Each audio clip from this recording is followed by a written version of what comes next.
모두 무죄로 인정하여 무기징역에 처한다. 어디십니까? 먼저 강간 살해 혐의로 지금 한대 막히고 임무 완수.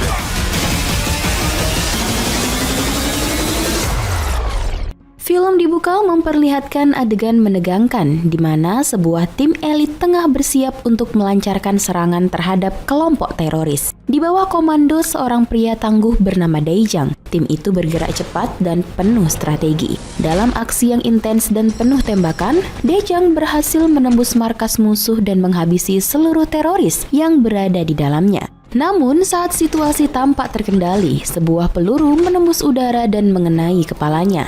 Semuanya tampak begitu nyata, sampai layar tiba-tiba berubah, memperlihatkan bahwa peristiwa tersebut hanyalah bagian dari simulasi dalam sebuah permainan video game online. Permainan itu sedang dimainkan oleh seorang pria bernama Kwon Yu, yang sedang duduk di depan komputer di sebuah warnet. Kwon Yu adalah seorang pengangguran yang baru saja kehilangan pekerjaannya. Hidupnya kini lebih banyak dihabiskan di dunia virtual daripada dunia nyata. Warnet telah menjadi tempat pelariannya dari kenyataannya yang pahit. Di sisi lain, ibunya yang bekerja sebagai pengasuh lansia di sebuah panti jompo menelponnya. Dengan suara khawatir, ia meminta Kwon Yu untuk segera pulang dan mematikan katup gas yang masih menyala di rumah. Namun, permintaan ibunya hanya dijawab dengan acuh. Kwon Yu lebih memilih melanjutkan permainan gamenya.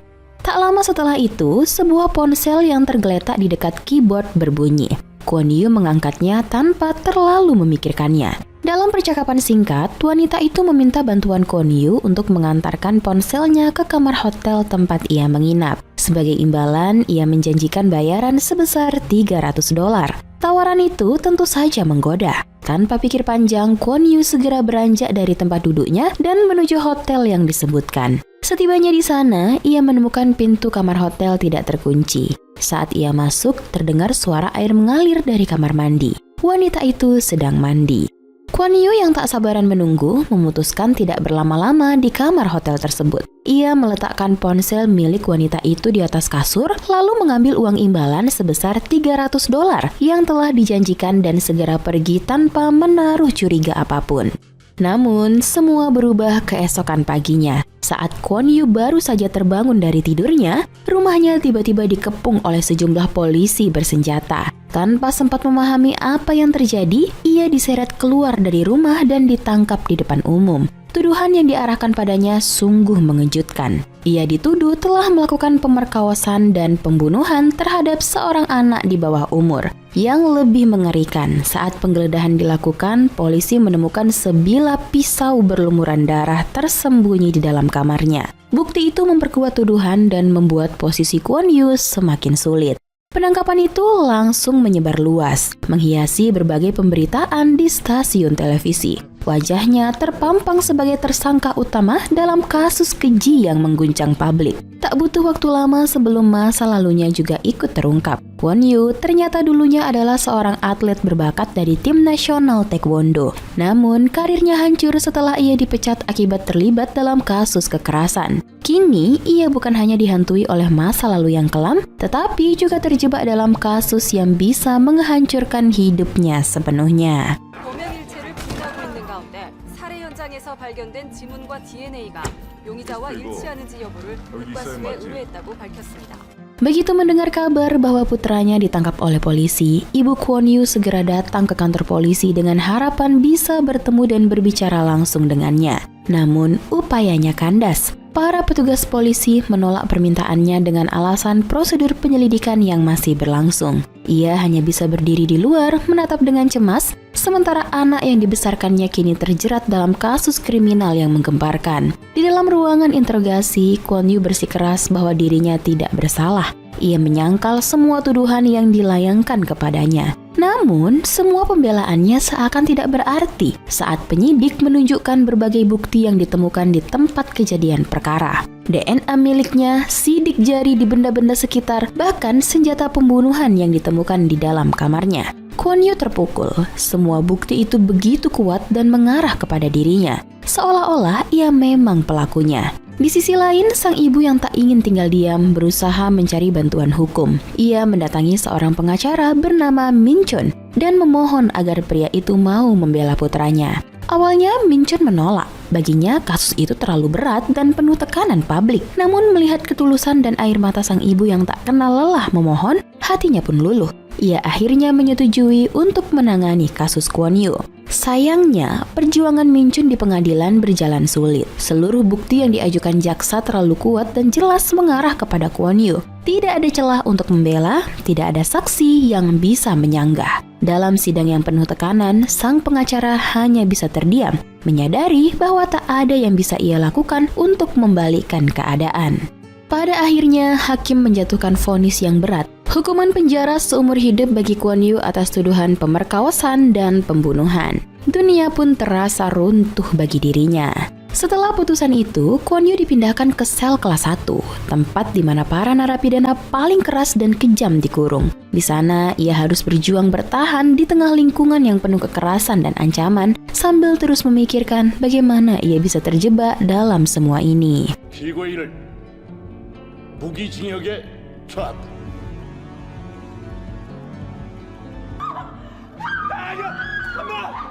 Ketika di dalam penjara, Kwon Yu lebih sering menyendiri dan tampak sangat ketakutan. Saat berada di lapangan, Kwon Yu diseret oleh sekelompok narapidana kejam yang dipimpin oleh seorang pria bernama Doksu. Di sana dia dibully karena mereka menganggap kalau Kwon Yu seorang penjahat dan pemerkosa anak di bawah umur.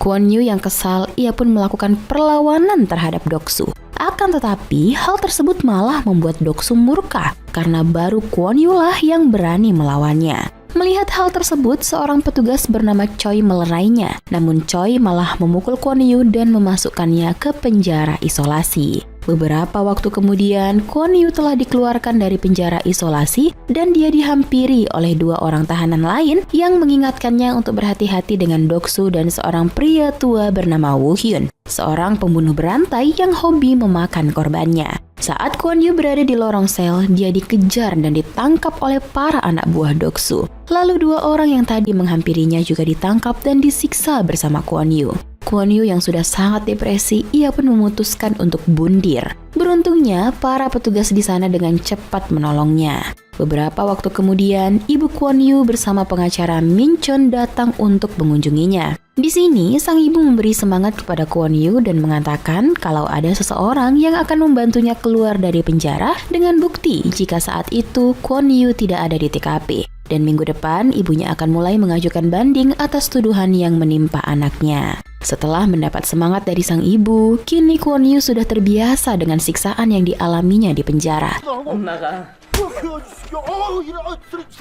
너 여기서 반드시 꺼낼 거야. 많이 힘들지. Ketika Kwon Yu sedang makan, tanpa diduga Woo Hyun datang dan ikut makan di sebelahnya. Ternyata selama ini Woo Hyun memperhatikan Kwon Yu yang memiliki fisik kuat dan dia tahu kalau Kwon Yu merupakan seorang atlet dan bukan pembunuh. Merasa telah didukung oleh orang yang paling ditakuti di penjara, kini Kwon Yu mulai menunjukkan keberaniannya. Suatu ketika, saat Kwon Yu kembali akan disiksa oleh Doksu dan para anak buahnya, dia mulai melakukan perlawanan dengan membuat senjata rakitannya sendiri untuk melumpuhkan Doksu dan para anak buahnya. Setelah itu, para petugas datang dan keheranan setelah melihat Doksu yang tergeletak akibat perlawanan dari Kwon Yu. Di saat itu juga, petugas Choi mengatakan kepada Kwon Yu kalau ada seseorang yang datang mengunjunginya. Orang tersebut adalah pengacara Min Chun. Namun kali ini dia tidak datang bersama ibu Kwon Yu. Kedatangan Min Chun ke sini ternyata untuk mengabarkan kalau ibu Kwon Yu telah meninggal dunia. Mendengar hal tersebut, seketika Kwon Yu menjadi sangat sedih karena kehilangan satu-satunya orang yang sangat ia sayangi.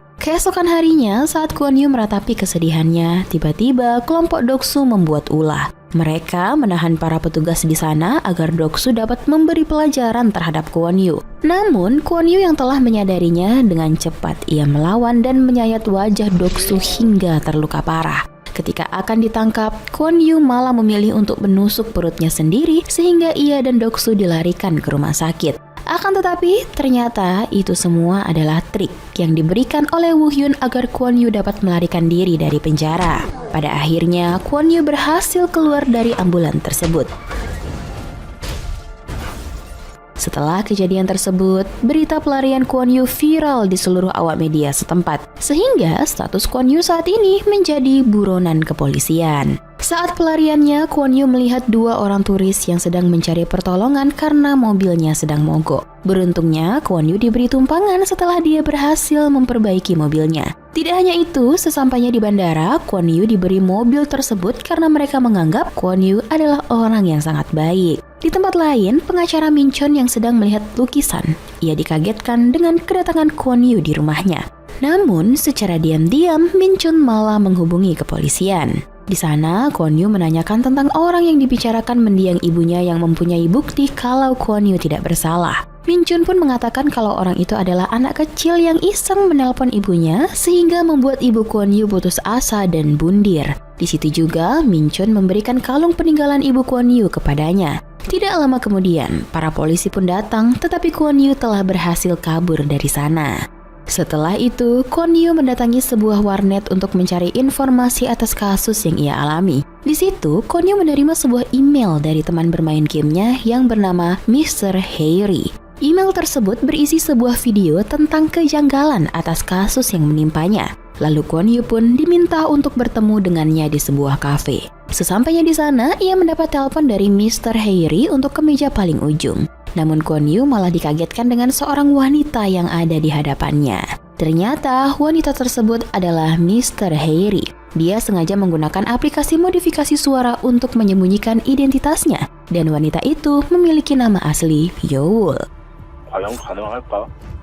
본 제작진은 처음의 조사 과정에는 풀리지 않는 의문점이 한두 가지 단 한 번도 수사선사. Setelah itu, Kwon Yu diajak ke markas Yeowol untuk memulai penyelidikannya. Di sana, Kwon Yu sangat heran melihat ruangan yang begitu banyak dengan komputer. Tidak lama kemudian, datang 3 orang pria yang membuat Kwon Yu menjadi sangat panik. Tetapi ternyata, mereka semua ini adalah teman bermain game online Kwon Yu. Mereka bernama Demolition, Yeon Guru, dan yang paling tua bernama Yobel. Di sini, mereka berniat membantu mengungkap kasus yang menimpa Kwon Yu. Mereka juga mengatakan bahwa masih ada 2 orang personil lagi yang belum sempat hadir dikarenakan sedang ada acara. Penyelidikan pun dimulai. Di sini Yeowol menemukan beberapa kasus yang sama dengan Kwon Yu dari petunjuk CCTV yang telah dia retas dari berbagai sumber. Terungkap fakta, Yeowol ternyata seorang hacker wanita yang sering membongkar kasus kejahatan dengan cara meretas CCTV atau dokumen-dokumen penting yang disimpan oleh orang-orang yang suka mencari kambing hitam atas kejahatannya. Melalui CCTV yang diretas, Yeowol memperlihatkan sebuah mobil box yang selalu ada di setiap kasus yang serupa. Keesokan harinya, Demo dan Kwon Yu telah berada di sebuah tempat pembuangan mobil untuk mengintai mobil box tersebut. Di situ, mereka melihat seseorang berdasi yang akan pergi dari sana menggunakan sebuah mobil. Kwon Yu yang curiga, ia pun bergegas untuk mengikuti mobil tersebut. Sementara Demo akan tetap menyelidiki tempat ini. Kwon Yu yang berhasil mengikutinya. Di sana ia melihat orang-orang berdasi itu membawa sebuah kotak penyimpanan gitar besar yang keluar dari rumah tersebut. Lalu Kwon Yu pun melihat adanya beberapa orang menggunakan pakaian medis yang sedang membersihkan ruangan di dalam rumah itu yang dipenuhi bercak darah seperti bekas adanya pembunuhan. Sementara itu, Demo yang masih berada di tempat pembuangan mobil tersebut melihat mobil yang diikuti Kwon Yu telah kembali dan orang-orang itu memasukkan kotak penyimpanan gitar tersebut ke dalam mobil box lalu pergi dari sana. Demo yang telah mengikuti mobil box tersebut memberitahu Kwon Yu kalau mobil itu masuk ke dalam sebuah apartemen tingkat yang ada di hadapannya. Dan apartemen tersebut memiliki sistem keamanan yang sangat canggih. Malam harinya, Yobel dan Yeon menyamar menjadi seorang teknisi di apartemen tersebut untuk dapat meretas sistem keamanan di sana. Setelah berhasil diretas dan terhubung dengan server apartemen tersebut, Yeowol pun meminta Kwon Yu untuk masuk ke sana sesuai dengan arahan yang ia berikan. Lalu, Kwon Yu masuk ke sebuah kamar yang dimana kamar tersebut adalah milik seorang aktor terkenal bernama Jun Yong. Di situ Kwon Yu menemukan koper penyimpanan gitar tadi yang ternyata berisi mayat Jun Yong. Tidak lama setelah itu, tampak beberapa orang datang dan merekayasa kamar tersebut untuk membuat seolah-olah telah terjadi pembunuhan. Setelah orang-orang itu pergi, Kwon Yu pun kembali meneruskan penyelidikannya. Namun tanpa dia sadari, ternyata kedatangannya sudah dipantau melalui kamera tersembunyi oleh seseorang. Yang ternyata orang itu adalah pengacara Min Chun.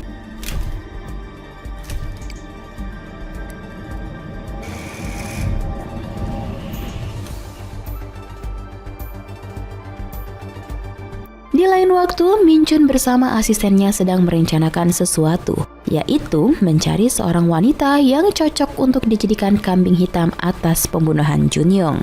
Terungkap fakta, ternyata dalang dari kejahatan semua ini adalah Min Chun, seorang hacker yang menerima pesanan dari para penjahat untuk memanipulasi TKP dan mengganti pelaku kejahatan dengan orang-orang yang tidak bersalah apa-apa. Sementara itu, Kwon Yu bersama timnya sedang menyelidiki bukti yang mereka temukan dari apartemen Jun Yong. Setelah diselidiki, mayat Jun Yong ternyata berasal dari rumah seorang pimpinan perusahaan besar di Korea. Mereka juga menemukan fakta terbaru tentang anak gadisnya yang bernama Yeri. Yeri ternyata memiliki hubungan dekat dengan Jun Yong. Lalu Kwon Yu meminta Yeowol untuk menyelidiki sidik jari yang dia temukan di sana. Ternyata sidik jari tersebut adalah milik seorang wanita bernama Hyun Jung. Kemudian Kwon Yu dan Yeobel mulai mengintai Hyun Jung. Saat berada di salon, mereka berniat untuk menyelamatkannya dari rekayasa kejahatan yang sama dengan yang Kwon Yu alami. Saat itu, Yeobel berhasil menyadap ponsel milik Hyun Jung. Di lain waktu, ketika Kwon Yu sedang mengawasi percakapan Hyun Jung, tiba-tiba dia mendengar suara wanita yang sama persis dengan orang yang menjebaknya. Mengetahui hal tersebut, Kwon Yu meminta Yeowol untuk segera melacak lokasi wanita yang pernah menelponnya itu. Setelah berhasil, Kwon Yu langsung bergegas untuk menemui wanita tersebut. Namun anehnya, tiba-tiba saja pengendara motor datang dan langsung membawa wanita itu. Saat Kwon Yu berusaha untuk mengejar wanita tersebut, bersamaan dengan itu, para polisi yang mendapat laporan juga mengejar Kwon Yu. Sialnya, mobil yang dia kendarai malah mogok di tengah jalan, dan ketika para polisi mengepung Kwon Yu, tiba-tiba sebuah mobil truk datang dan menabrak mobil para polisi di sana. Ketika sadar, Kwon Yu telah disiksa di dalam gedung kosong oleh seorang pria yang tak lain adalah Doksu. Ternyata Doksu telah dikeluarkan dari penjara dan direkrut oleh Min Chun untuk menyingkirkan Kwon Yu dan juga timnya.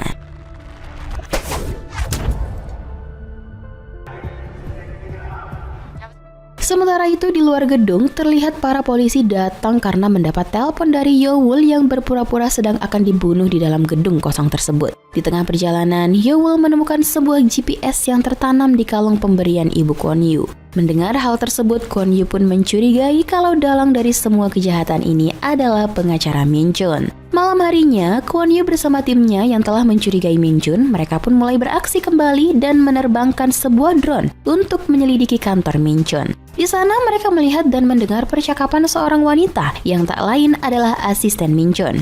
Mereka sedang membicarakan berkas pemalsuan kasus pembunuhan yang sebelumnya terjadi dengan aktor Jun Yong. Di situ juga mereka berhasil men-scan kantor Min Chun yang ternyata terdapat sebuah server tersembunyi dengan keamanan yang ketat sehingga Yeowol tidak dapat meretasnya. Di tempat lain, Min Chun mendapatkan kabar dari asistennya kalau TKP yang mereka manipulasi telah diacak-acak oleh seseorang. Min Chun yang tidak kehabisan akal, ia pun mengutus kembali para anak buahnya untuk membuat lokasi baru yang sudah ia tentukan. Sementara itu, Kwon Yu dan timnya telah mengupgrade mobil miliknya dan memulai misinya membasmi semua rekayasa kejahatan yang dilakukan oleh Min Chun. Kwon Yu juga berhasil merubah kembali lokasi TKP Jun Yong dengan pelaku kejahatan sesungguhnya, yaitu seorang wanita bernama Yuri, anak dari pimpinan perusahaan yang rumahnya digunakan untuk membunuh Jun Yong. Setelah itu, Min Chun mendapat telepon dari Kwon Yu. Ia dikejutkan dengan asistennya yang telah pingsan. Saat mencoba masuk ke markas rahasianya, tiba-tiba Kwon Yu datang dan inilah yang terjadi.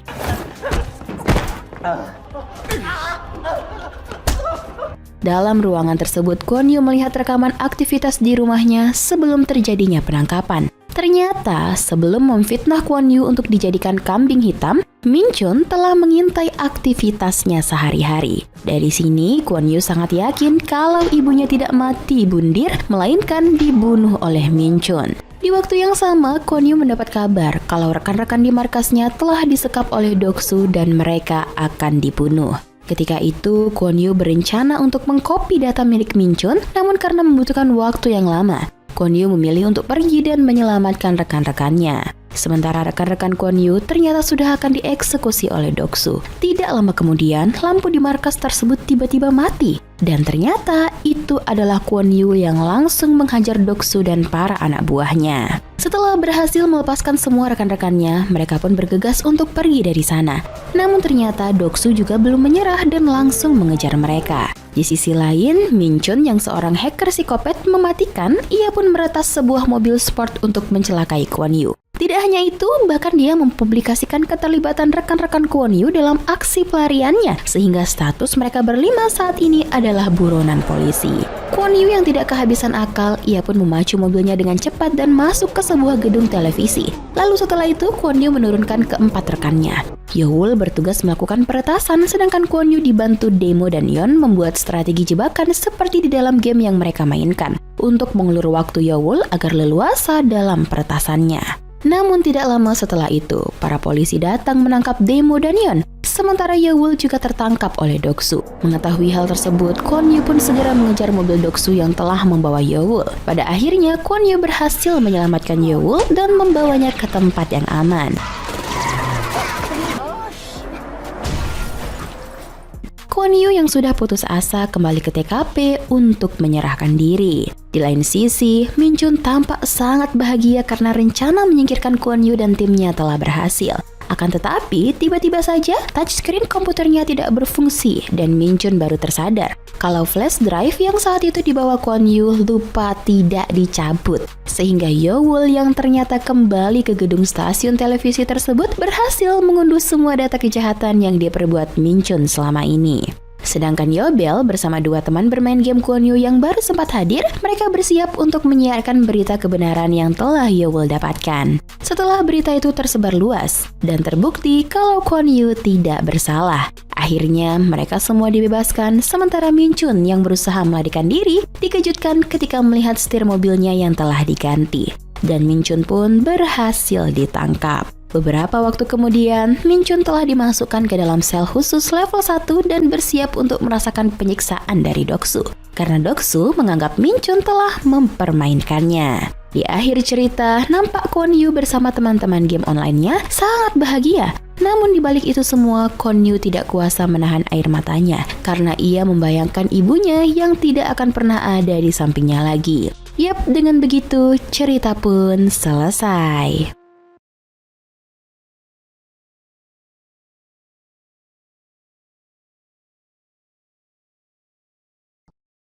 Film diawali dengan seorang anak remaja berusia 12 tahun bernama Park Son Yu. Ia terlihat sedang menumpangi sebuah bus bersama ibunya Nahi. Di dalam perjalanan, Son Yu terbangun dari tidurnya karena sebuah notifikasi di handphonenya. Ternyata itu pesan dari sang ayah. Tetapi pesan itu agak janggal karena berisikan permintaan maaf. Son Yu segera memberitahu ibunya yang saat itu tengah sibuk menelpon seorang peminjam uang. Sontak, Nahi pun tersentak dan langsung mematikan teleponnya. Kini mereka berada di pinggir danau menemui tim penyelamat yang sedang memandu jasad ayah Son Yu yang tewas tenggelam karena bunuh diri. Sungguh, hal tersebut membuat Son Yu dan Nahi sangat terpukul. Scene berganti ke sebuah kelas. Di sana terlihat seorang siswa lelaki yang sangat populer dan jahil bernama Jonggu. Saat guru memasuki kelas, semua murid duduk dengan rapi. Ternyata Son Yu menjadi murid baru di kelas tersebut. Son Yu sedikit gugup saat diminta untuk memperkenalkan diri, dan setelahnya guru menyuruh Son Yu untuk duduk semeja dengan Jonggu. Tetapi Son Yu menolak dan lebih memilih untuk duduk semeja dengan ketua kelas Hyuna. Hari itu ada ulangan matematika. Semenjak kedatangan Son Yu, Jonggu seperti tertarik kepada dirinya dan selalu memperhatikan gerak-gerik Son Yu. 자기소개라는 게 원래 좀 어색하지? 그러면 선유 자리를... 아니에요. 저도 남자가 더 좋아요. 선생님, 제가 짝할게요. 그래, 현아가 반장이니까 그게 좋겠다. Sepulang sekolah, Son Yu melewati jalan di tengah kota dan tiba di sebuah apartemen sederhana. Sejak kejadian tragis kemarin, Son Yu dan ibunya memutuskan pindah ke kota dengan maksud untuk menjauhi bayang-bayang tentang bunuh diri yang dilakukan sang ayah. Hari itu, Nahi terlihat sedang merapikan barang-barang yang masih menumpuk. Setelah melihat Son Yu pulang, ia segera membuatkan makan untuk Son Yu. Nahi sangat protektif terhadap putri sematawayangnya tersebut. Ia tidak mengizinkan Son Yu melakukan pekerjaan apapun selain belajar. Son Yu menemukan buku prakarya pemberian ayahnya di atas meja makan.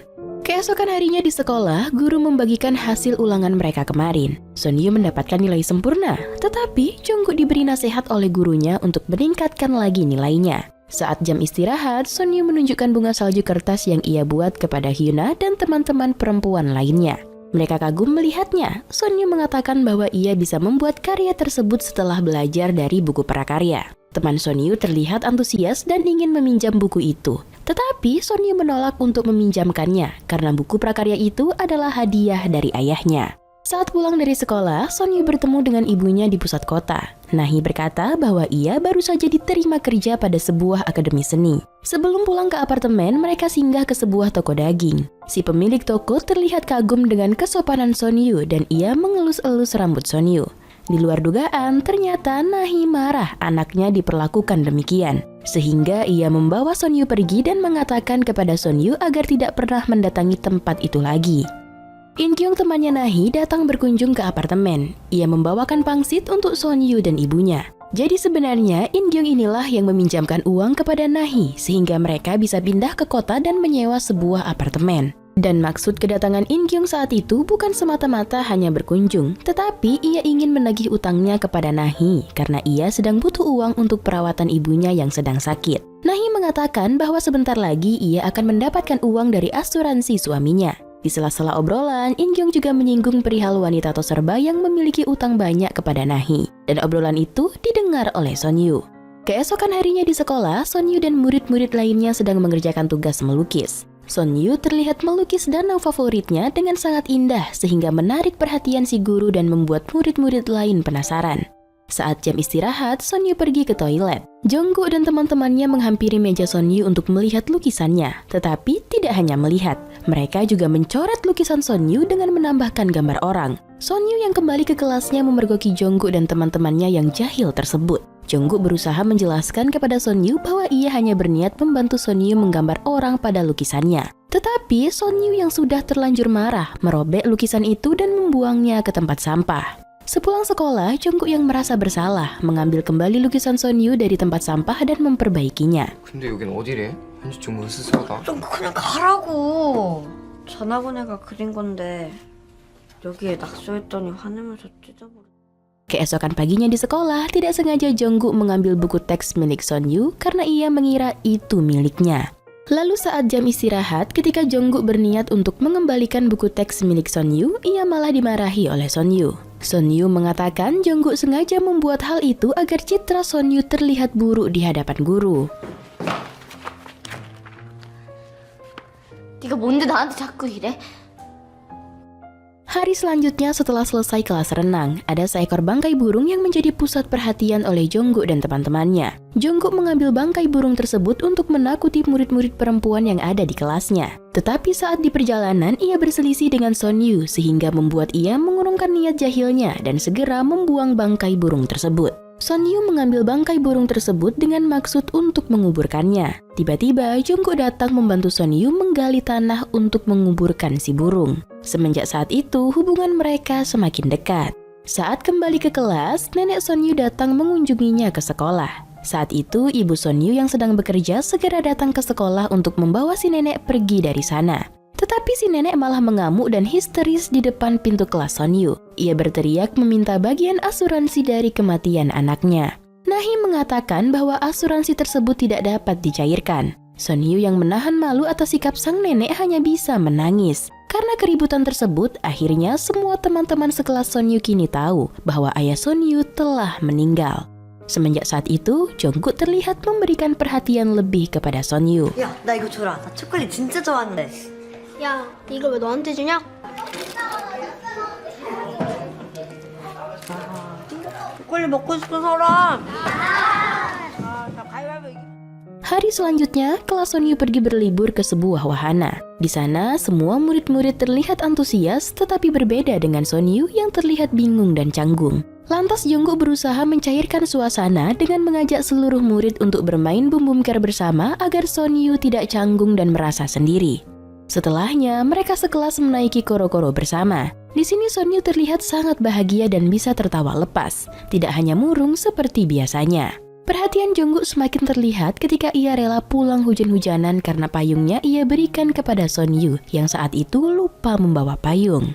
Scene berganti, In-kyung kembali datang berkunjung ke apartemen Nahi. Tetapi kali ini In Kyung tidak dapat lagi menahan rasa segannya. Ia langsung menagih hutang kepada Nahi dengan terang-terangan di depan Son Yu. Karena ibu In Kyung sedang sakit dan uang yang dipinjam Nahi adalah satu-satunya penyelamat untuk kesembuhan ibu In Kyung. Nahi benar-benar meminta maaf kepada In Kyung karena sampai detik ini ia masih belum memiliki uang untuk melunasi hutangnya. Tidak ada cara lain lagi, Nahi pun memberikan cincin kawin berliannya kepada In Kyung karena hanya itu satu-satunya harta benda yang ia miliki saat ini. Keesokan harinya sepulang sekolah, Son Yu menemui Jonggu untuk mengembalikan payungnya. Son Yu juga meminjam handphone Jonggu sebentar untuk membuka Google Maps. Setelahnya, Son Yu menaiki bus untuk sampai ke tempat tujuannya. Tetapi ternyata di belakang Son Yu, Jonggu juga ikut menemani karena ia tidak ingin membiarkan Son Yu pergi seorang diri. Mereka pun menaiki bus bersama, lalu menaiki kereta api jarak pendek, jalan bersama hingga makan es krim bersama. 그거 맛있어? 응, 완전 맛있어. 그냥 돌아갈까? 아무래도 못 찾을 것 같아. Setelah lama perjalanan, akhirnya Son Yu sampai ke tempat yang ia tuju. Ia pergi ke sebuah tos serba milik teman ibunya yang memiliki hutang cukup besar kepada keluarga Son Yu. Son Yu masuk ke dalamnya. Ternyata si pemilik tos serba masih mengenali Son Yu. Langsung saja tanpa aba-aba, Son Yu menyuruh si pemilik tos serba membayar utang kepada ibunya. Namun si pemilik tos serba ini berdalih bahwa ia telah membayar utang itu sejak lama. Sepulangnya Son Yu, ia menemui apartemen yang telah berantakan dan ibunya tidak ada di sana. Dengan cemas, Son Yu segera keluar dan mencari ibunya di tengah-tengah keramaian kota. Untung saja ia bertemu dengan sang ibu yang ternyata juga sedang mencarinya di tempat yang sama. Sementara Jonggu dihukum oleh mamanya karena ia pulang terlambat dan jadi anak yang nakal hanya demi mengejar cinta seorang gadis. Dan tak lupa, mama Jonggu juga menyita handphonenya.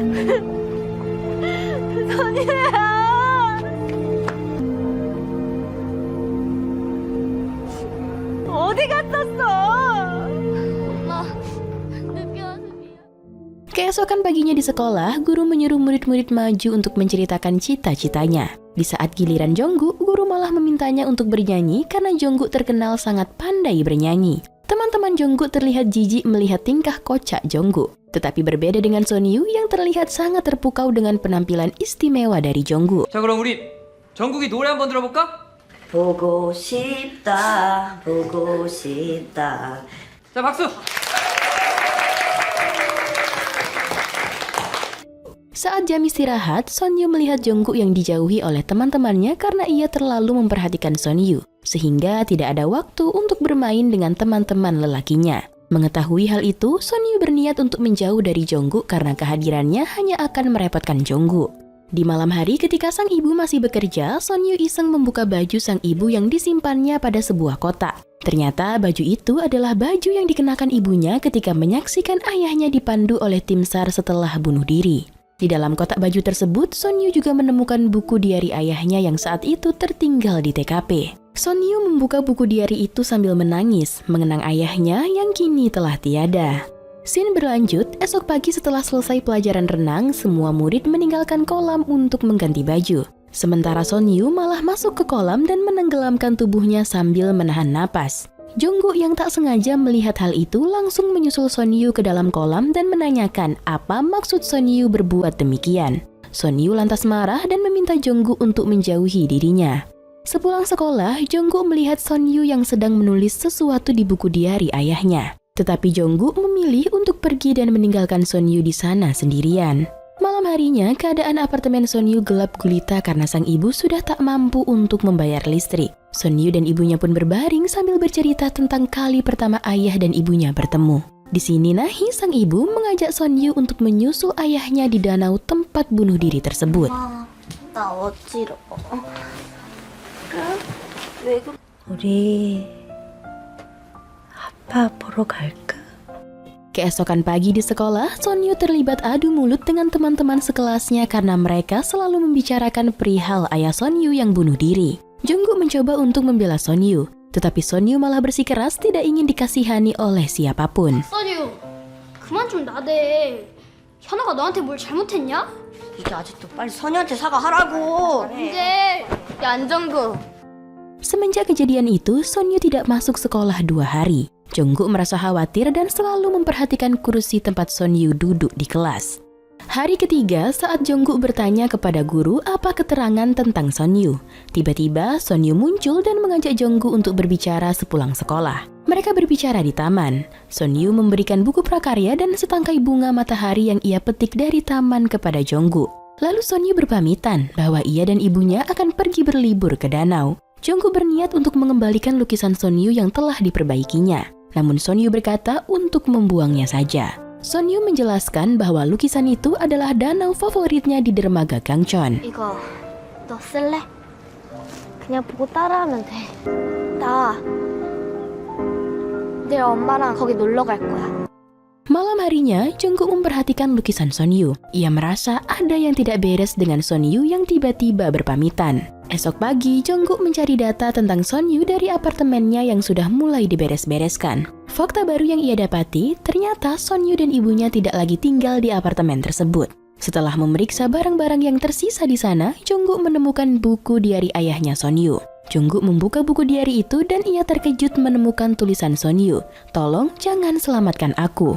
Berarti maksud dari Sonyu yang berpamitan untuk berlibur ke danau adalah bahwa ia dan ibunya akan melakukan bunuh diri di danau tersebut menyusul ayahnya. Sontak Jungkook langsung pulang ke rumahnya dan mengambil beberapa uang dari celengan untuk pergi menyusul Sonyu ke Gangcheon. Tetapi mama Sonyu malah menahan dan mengurungnya di kamar. Jungkook yang tidak kehabisan cara keluar dari jendela kamarnya dan pergi menaiki taksi untuk mencari letak danau yang ada di lukisan Sonyu. Mama Jungkook yang mengetahui anaknya telah kabur langsung melapor ke polisi ditemani dengan guru Jungkook. Namun polisi mengatakan sangat sulit untuk menyusuri tempat tersebut karena terlalu luas. Tidak ingin hanya berpangku tangan kepada polisi, Mama Jungkook dan abangnya pergi mengendarai mobil sendiri menuju ke Gangcheon untuk mencari Jungkook. Jungkook akhirnya menemukan keberadaan Sonyu dan ibunya Nahi yang sudah berdiri di atas kayu tua yang berada di pinggir danau. Mereka sudah siap untuk terjun ke danau. Tetapi Jungkook berteriak membujuk Sonyu untuk kembali dan mengurungkan niatnya untuk bunuh diri. Namun Nahi tetap saja meyakinkan Sonyu bahwa tidak ada lagi tempat untuk mereka di dunia ini. 아줌마는 선유 마음 아세요? 그래도 돌아가자. 힘든 거 하나도 몰라. Di saat Jungkook terus berteriak dan Sonyu yang menangis, tiba-tiba kayu yang dipijak Sonyu patah hingga ia dan ibunya jatuh ke dalam danau. Jungkook yang menyaksikan hal tersebut berlari untuk menyelamatkan Sonyu. Untung saja Mama Jungkook datang tepat waktu dan menarik Jungkook untuk menjauh dari sana. Sementara di dalam danau, tubuh Sonyu semakin tenggelam dan ia mulai kehilangan kesadarannya. Tiba-tiba, Nahi mendekat dan menatap wajah putrinya tersebut. Ia memberikan isyarat kepada Sonyu untuk naik ke atas. Lalu Nahi memegang pinggang Sonyu dan mereka berdua berusaha untuk berenang ke permukaan. Di akhir film, diperlihatkan Sonyu dan Jungkook yang sedang makan es krim bersama. Jadi kesimpulannya, Sonyu dan ibunya berhasil selamat. Yap, dengan begitu, film pun tamat. 많이 기다렸지. 고마워. 저기 우리 바꿔 먹을래?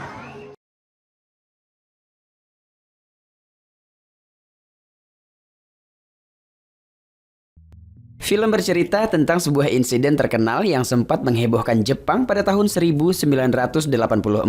Insiden bernama Gingamando itu diprakarsai oleh sekelompok orang yang dipanggil Kurama Tengu. Lebih dari 30 tahun insiden tersebut tidak pernah terungkap. Lalu pada tahun 2018, seorang jurnalis bernama Eiji dari media terkenal Dainichi diutus untuk mengungkap insiden tersebut. Insiden tersebut sangat unik karena awalnya kelompok Kurama Tengu menculik direktur perusahaan Ginga dan meminta tebusan 1 miliar yen. Namun karena direktur Ginga melarikan diri, kelompok tersebut mengganti modusnya dengan mengancam akan memasukkan racun sianida ke dalam makanan yang diproduksi oleh perusahaan. Tidak hanya perusahaan Ginga, mereka juga menargetkan perusahaan makanan Mando Seika. Salah seorang pelaku diketahui memiliki mata seperti rubah.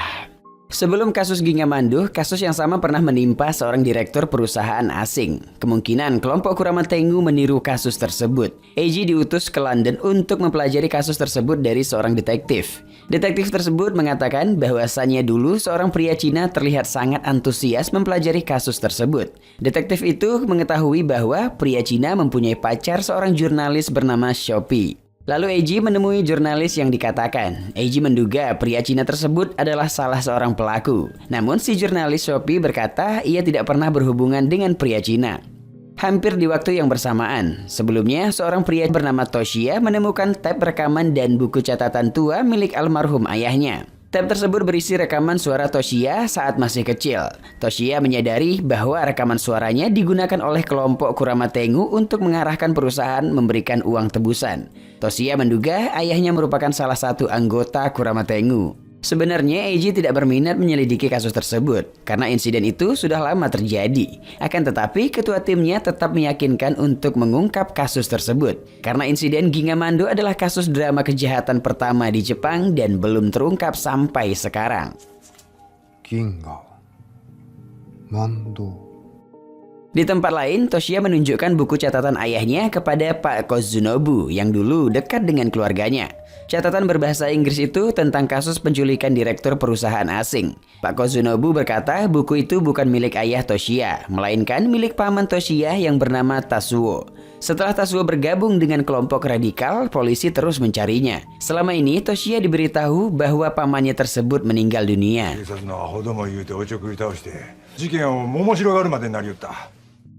Kemudian Toshiya bertanya kepada ibunya yang sedang sakit tentang paman Tasuo. Si ibu menceritakan dahulu paman Tasuo pernah mengajak Toshiya pergi ke taman hiburan Hanshin.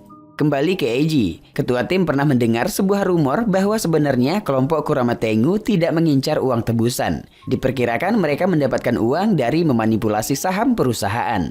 Setelah bertanya kepada ahli sekuritas, Eiji menyadari bahwa ancaman yang dikeluarkan kelompok Kurama Tengu sebenarnya untuk menurunkan harga saham perusahaan. Setelah harga saham turun, mereka membelinya dengan harga yang murah dan selanjutnya menjual dengan harga yang jauh lebih tinggi. Si ahli sekuritas berkata ia pernah mendiskusikan hal ini dengan seorang pria cerdas yang memiliki ciri-ciri rambut dicukur di pelipis. Selanjutnya Toshiya bertanya kepada Pak Ijul, teman paman Tasuo. Pak Ijul menceritakan Tasuo mengunjunginya sebelum insiden Gingamando terjadi.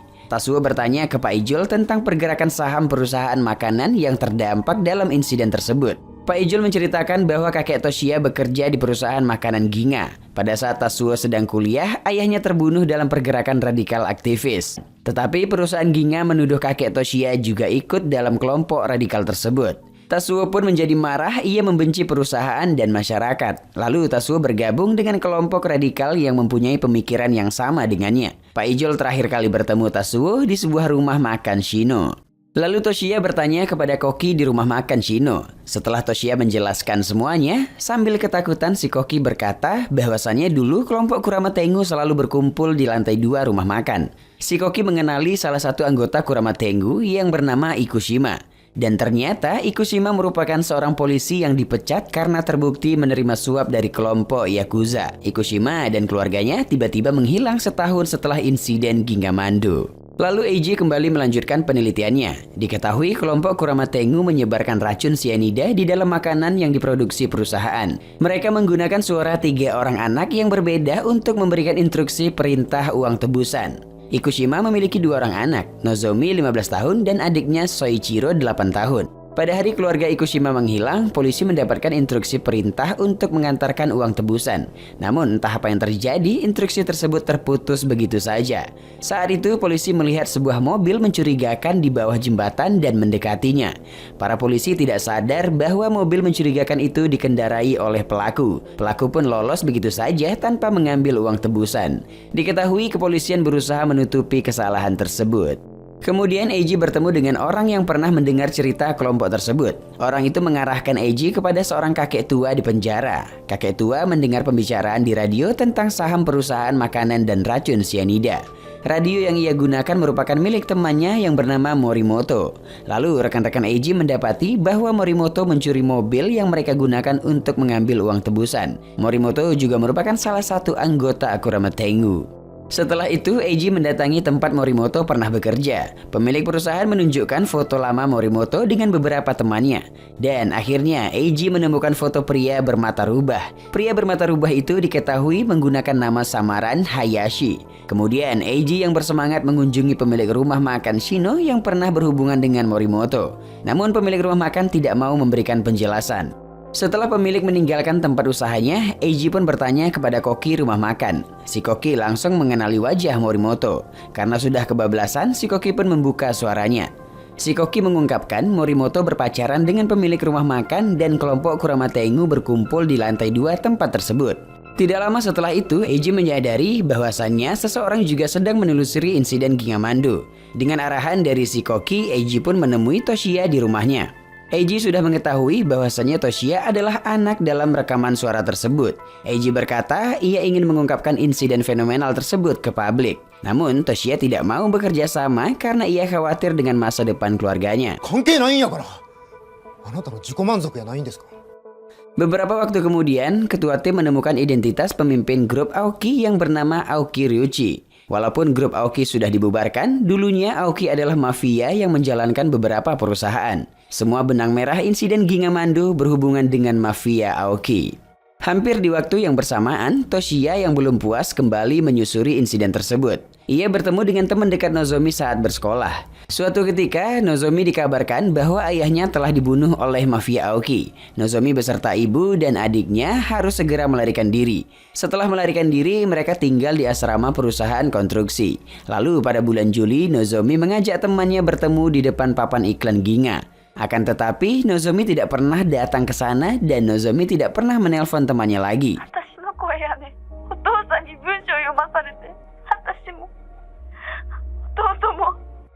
Setelah pulang ke rumah, Toshiya menceritakan semuanya kepada istrinya. Awalnya si istri menduga Toshiya berselingkuh. Namun Toshiya menjelaskan bahwa ia sedang mencari tahu keterlibatan pamannya Tatsuo dalam insiden Gingamando. Setelah menjelaskan kepada istrinya, Toshiya akhirnya mau bekerja sama dengan Eiji. Toshiya menjelaskan kedua anak di dalam rekam suara tersebut adalah Nozomi dan Soichiro, anak dari Ikushima anggota Kurama Tengu. Namun yang menjadi perhatian kenapa Aoki membunuh temannya sendiri. Eiji menduga telah terjadi perselisihan internal di dalam kelompok tersebut. Kemungkinan Nozomi, ibu dan adiknya Soichiro diculik oleh mafia Aoki.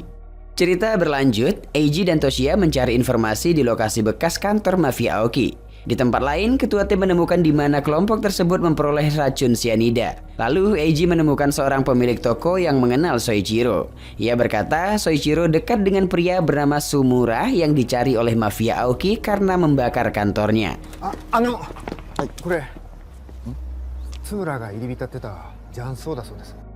Lalu di tempat tersebut seorang nenek menceritakan bahwa Sumura dan Soichiro selalu dikejar-kejar mafia Aoki. Dalam pelariannya, Soichiro berpisah dengan ibunya. Lalu mereka diarahkan lagi ke tempat lain. Karyawan di tempat itu berkata, setelah beberapa tahun Sumura dan Soichiro berpisah, Soichiro terlihat bekerja di sebuah rumah makan Cina. Malam harinya, Eiji dan Toshiya sampai di rumah makan Cina tersebut. Sepertinya pemilik restoran berusaha menutupi keberadaan Soichiro. Toshiya pun meyakinkan pemilik rumah makan dan berhasil mendapatkan nomor telepon Soichiro.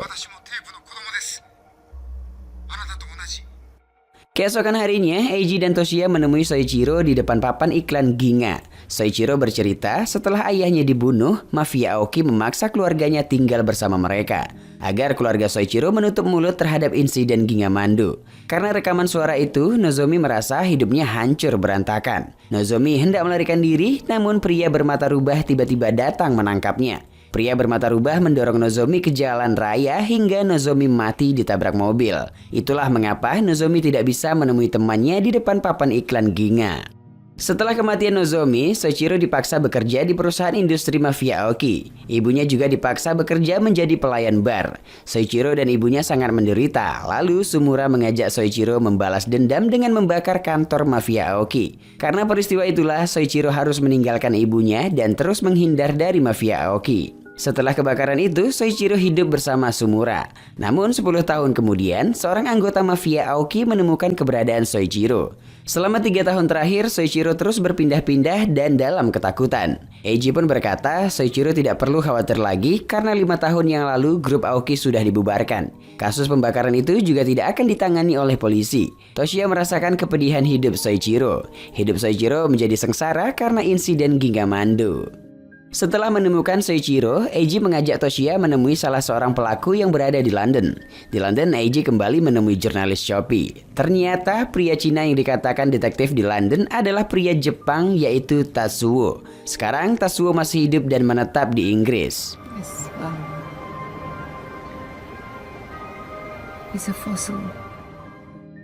Selanjutnya, Eiji mendatangi sebuah toko di kota itu. Diketahui Tatsuo adalah pemilik toko buku tersebut. Eiji berkata Toshiya yang mengutusnya untuk menemui paman Tatsuo. Sementara itu, Toshiya tidak bisa pergi ke London karena setelah beberapa lama ibunya pulang ke rumah, ibu Toshiya pulang ke rumah hanya untuk mengambil tap rekaman yang disembunyikan. Terungkaplah yang merekam suara Toshiya bukan paman Tatsuo, melainkan ibunya sendiri.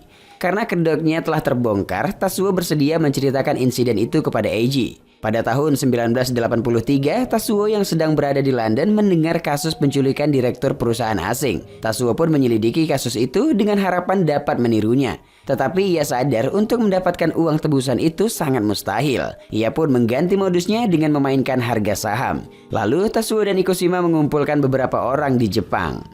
Kemudian Tatsuo berkata pada awalnya semua berjalan lancar, tetapi uang yang mereka hasilkan tidak seperti yang diharapkan karena mereka harus mengembalikan uang pinjaman. Marimoto dan Aoki mendapatkan bagiannya dari uang tebusan, berbeda dengan anggota lainnya. Lalu anggota lainnya memutuskan untuk mengikuti rencana Aoki. Karena membutuhkan uang, Ikushima meminta sebagian uang tebusan kepada Aoki. Namun yang terjadi, Ikushima malah dibunuh oleh mafia Aoki. Kemudian Tatsuo membantu keluarga Ikushima melarikan diri. Lalu Tatsuo membalaskan kematian Ikushima kepada Aoki dengan memutuskan instruksi uang tebusan. Eiji berkata, demi uang Tatsuo telah menyengsarakan banyak orang. Tatsuo pun menjawab, ia menjalankan itu semua bukan demi mendapatkan uang, melainkan untuk melanjutkan perjuangan.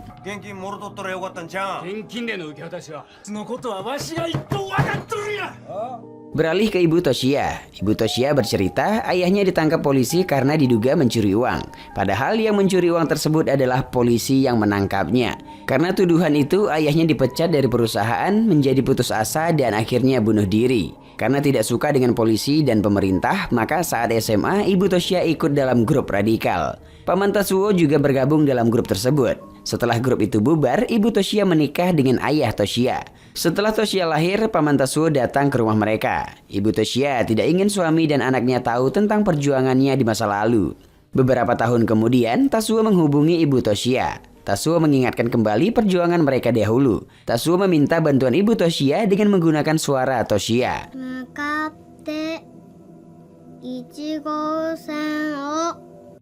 Toshiya pun bertanya kenapa ibunya mengikuti paman Tatsuo. Padahal Tatsuo menyebarkan ancaman dan racun sianida ke masyarakat. Ibu Toshiya melakukan itu karena ia selalu merasakan kemarahan kepada polisi dan masyarakat. Mereka ingin menunjukkan betapa busuknya sistem negara tersebut. Akan tetapi revolusi tersebut tidak pernah terjadi. Toshiya menyesali kelakuan ibunya itu. Toshiya merasa dirinya adalah seorang pendosa yang menyebarkan ketakutan dengan rekaman suaranya. Kemudian Eiji berkata semua perjuangan yang dilakukan Tatsuo untuk menunjukkan kebusukan negara tidak ada manfaatnya. Tatsuo hanya berhasil menyengsarakan 3 orang anak yang digunakan. Eiji berkata setelah kejadian itu Nozomi dibunuh dan Soichiro menjalani kehidupan menyedihkan selama 35 tahun. Eiji memberikan pesan dari Toshiya yang mengatakan meskipun dirinya membenci negara dan masyarakat, Toshiya tidak akan menjadi seperti pamannya. Tatsuo tampak menyesali perbuatannya tersebut.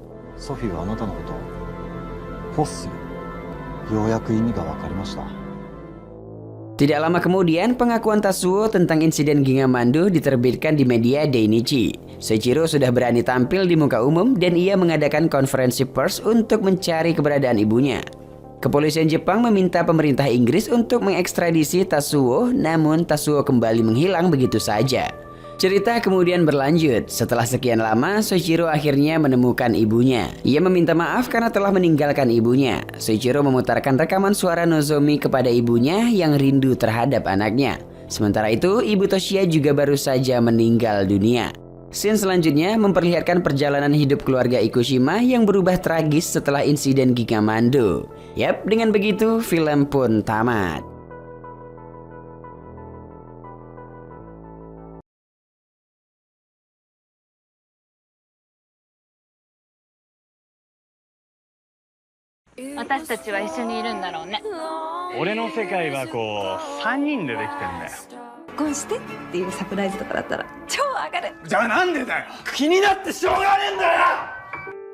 Film dimulai dengan 2 orang sahabat bernama Makoto dan Kido. Di malam itu, mereka akan menjalankan sebuah misi yang sudah mereka rencanakan jauh sebelumnya. Kedua sahabat ini sama-sama tidak memiliki keluarga. Mereka sudah berteman dari kecil. Makoto selalu menjahili Kido dengan prank-prank yang selalu tidak terduga. Makoto suka menjahili Kido karena setiap dijahili, Kido selalu memberikan ekspresi terkejut yang sangat memuaskan. Setelah lulus SMA pun mereka bekerja bersama-sama. Misi yang akan mereka selesaikan berhubungan dengan sebuah proses lamaran pernikahan. 家族がいない俺にとって誠は兄弟のような存在なのかもしれない。 Diceritakan saat mereka sekolah, seorang murid pindahan bernama Yoichi masuk ke kelas mereka. Di sekolah sebelumnya, Yoichi selalu dibully oleh teman-temannya. Untuk membantu Yoichi memecahkan suasana, Makoto menjahili guru dengan prank minuman kaleng yang selalu ia lakukan. Dan hal itu membuat Makoto mendapatkan hukuman sepulang sekolah. Semenjak hari itu, Yoichi menjadi akrab dengan Makoto dan Kido. Sama seperti kedua temannya, Yoichi juga sudah tidak memiliki keluarga. Saat Makoto dan Kido bekerja di bengkel mobil, seorang wanita datang dengan membawa mobilnya yang rusak. Wanita itu bernama Lisa. Lisa merupakan anak seorang pejabat pemerintah yang sangat berpengaruh. Lisa tidak ingin ayahnya tahu mobilnya mengalami kecelakaan. Ia rela membayar lebih untuk memperbaiki mobil asalkan pemilik bengkel tidak menggunakan identitasnya. Pemilik bengkel yang sedang membutuhkan uang bersedia memperbaiki mobil Lisa. Makoto yang penasaran bertanya kepada Lisa mengenai kapan terjadinya kecelakaan itu. Lisa menjawab, kira-kira 2 bulan yang lalu bang, mobilnya menabrak seekor anjing katanya. Saat Lisa akan pergi meninggalkan bengkel, Makoto mengajaknya berkenalan. Namun Lisa menolak karena merasa Makoto belum pantas untuk berkenalan dengan dirinya. Rupanya dengan begitu niat Makoto untuk mendekati Lisa semakin besar. バカじゃないの。住む世界が違うんだよ。世界が違うんじゃない。分けられてるだけだよ。 Seminggu kemudian setelah bertemu Lisa, Makoto keluar dari pekerjaannya demi mengumpulkan uang yang lebih banyak agar Makoto dapat diterima oleh Lisa. Semenjak itu, Kido tidak pernah melihat sahabatnya lagi. Flashback ke masa lalu. Karena Makoto selalu gagal menjahili Yoichi, Makoto bertanya apa hal yang paling Yoichi takuti di dunia ini. Yoichi berkata ia paling takut ketika keberadaannya dilupakan. Yoichi bercerita dulu ia selalu dibully oleh teman sekolahnya. Setelah membuli Yoichi, mereka seakan-akan melupakan keberadaan Yoichi. Lalu Makoto mengajak Yoichi menemui teman-teman Yoichi yang dulu selalu membulinya. Setelah bertemu, Makoto menghajar mereka dan menjahili mereka dengan prank aliran listrik. Makoto melakukan itu agar mereka selalu ingat dengan keberadaan Yoichi. あいつらはこれでヨッチのことは忘れない。忘れんじゃねえよ、バーカ！ 2 tahun setelah Makoto pergi, Kido juga harus berhenti dari pekerjaannya.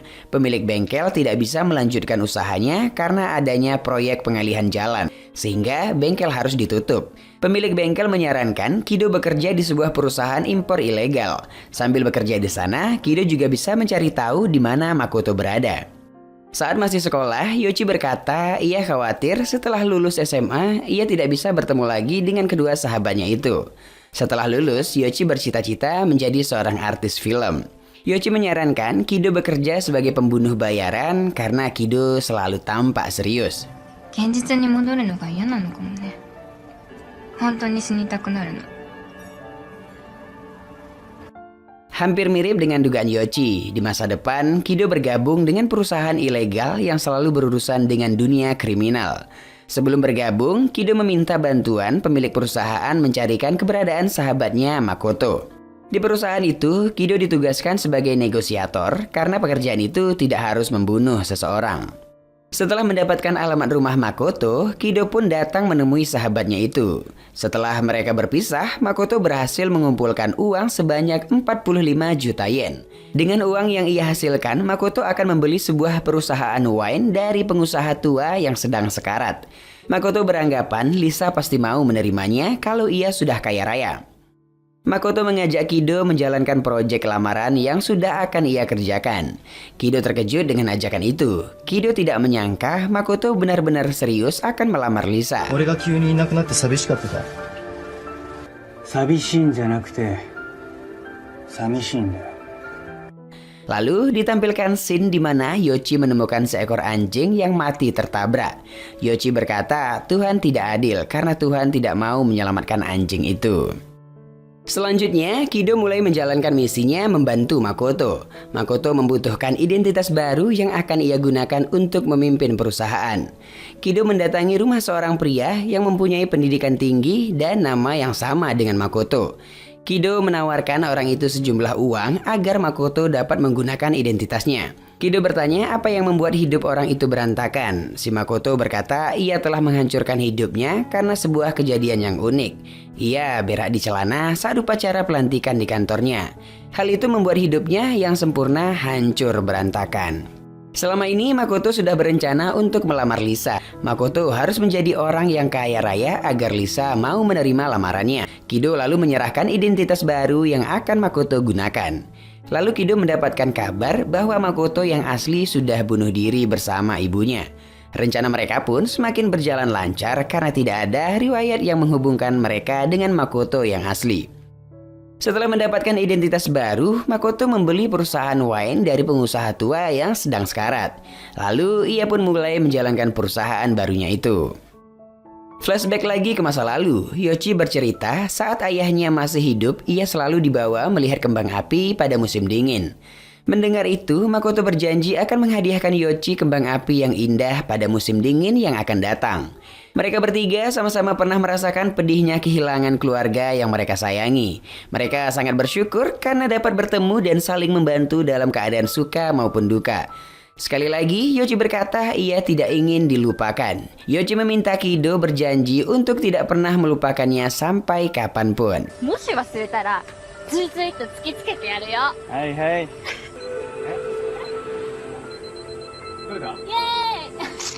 Selanjutnya, Makoto menghadiri acara syukuran pencalonan kembali ayahnya Lisa.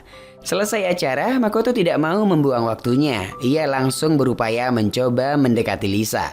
Tetapi rupanya saat itu Lisa sedang berhubungan dengan seorang pria. Lalu Makoto meminta bantuan Kido untuk mengancam pria itu agar pria tersebut memutuskan hubungannya dengan Lisa. Dengan ancaman yang menakutkan dari Kido, pria itu pun mau menjauhi Lisa.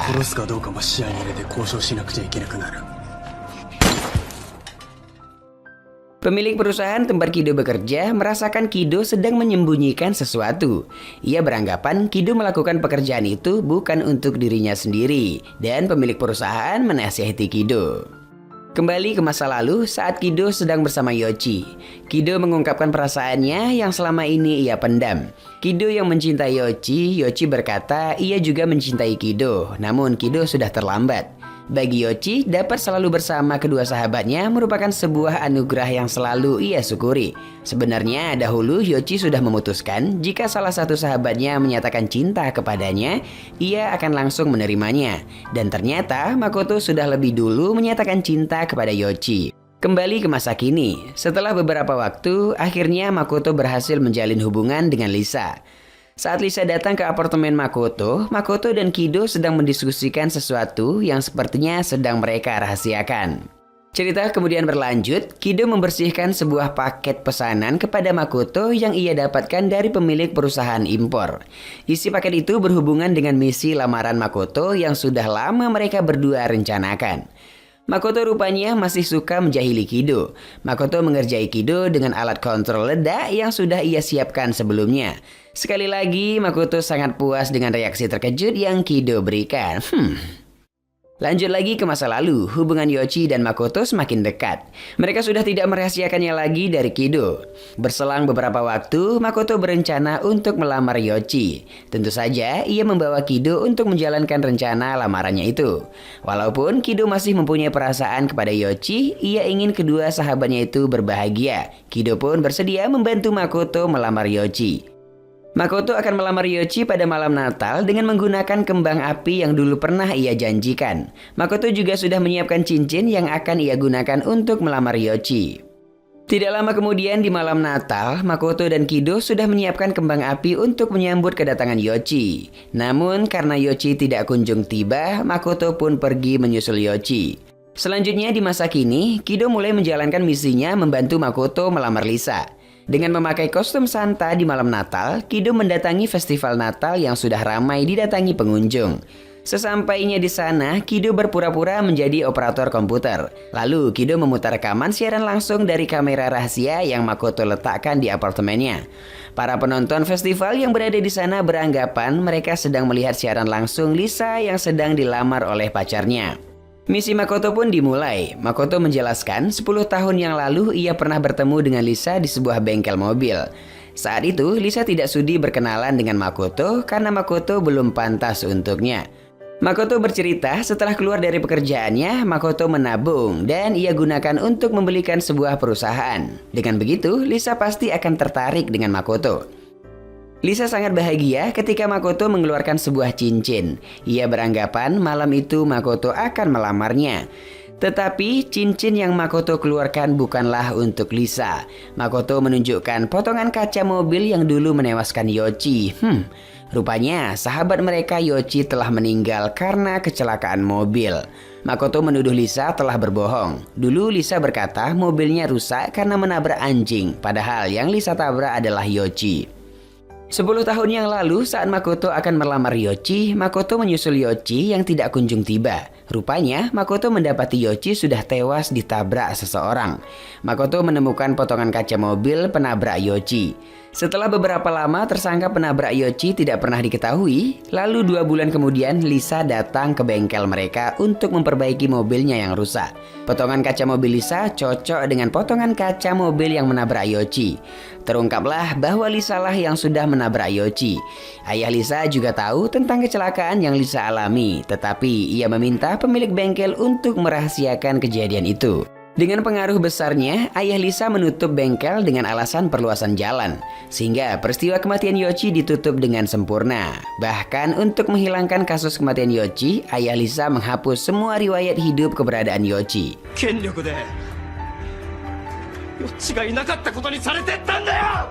Akhirnya di depan semua orang, Lisa mengakui bahwa dirinya lah yang menewaskan Yoichi. Lisa merasa dirinya tidak bersalah karena Yoichi tiba-tiba muncul di depan mobilnya yang sedang melintas. Dengan angkuhnya, ia berkata ia tidak ingin hidupnya berantakan hanya karena seorang wanita yang tidak sengaja ia tabrak. Malam itu setelah menabrak Yoichi, Lisa langsung kabur meninggalkan tempat kejadian. Lisa tidak tahu bahwa pengakuannya itu disaksikan banyak orang. Ia masih berharap ayahnya dapat menutupi kejadian itu. Dari awal, Makoto dan Kido sudah merencanakan semua ini. Walaupun memiliki pengaruh besar, ayah Lisa tidak akan bisa membungkam semua orang yang menyaksikan siaran langsung pengakuan Lisa. Namun rencana Makoto belum selesai. Ia belum puas setelah mendapatkan pengakuan dari Lisa. Makoto berkata ia ingin melihat Yoichi menerima cincin lamaran yang ia berikan. Makoto ingin bertemu kembali dengan Yoichi untuk memberikan cincin lamaran yang tidak sempat ia berikan. Kido pun terpaksa harus menuruti keinginan sahabatnya itu. Ayah Lisa melihat video pengakuan Lisa yang menewaskan Yoichi, tetapi ia tidak bisa berbuat apa-apa karena video rekaman itu sudah tersebar di banyak tempat. Lisa yang belum tahu perkataannya didengar banyak orang tidak takut dengan ancaman Makoto. Ia berkata setelah ini ayahnya akan kembali menutupi kasus kematian Yoichi. Lalu Makoto berkata, Yoichi sangat takut keberadaannya dilupakan. Makoto menyebarkan rekaman itu agar keberadaan Yoichi diketahui oleh banyak orang. Rupanya rencana terakhir Makoto adalah meledakkan diri bersama Lisa di apartemen. Makoto benar-benar ingin bertemu kembali bersama Yoichi. Saat-saat terakhir, Kido merubah pikirannya. Kido tidak ingin lagi merasakan sakitnya kehilangan orang yang ia sayangi. Kido menyusul Makoto ke apartemen untuk mencegah Makoto meledakkan diri. Namun di lain tempat, Makoto sangat mencintai Yoichi. Makoto rela mengorbankan hidupnya untuk bisa bertemu kembali dengan Yoichi. Saat-saat terakhirnya, Makoto kembali berhasil menjahili Kido. Apartemen yang Makoto ledakkan bukanlah apartemen miliknya, melainkan apartemen yang berada di gedung sebelah.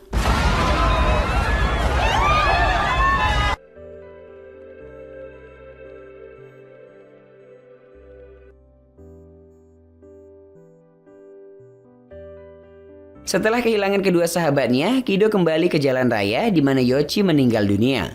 Kido berharap kedua sahabatnya itu dapat kembali bersama walaupun ia merasa kesepian setelah ditinggalkan. Yap, dengan begitu film pun selesai.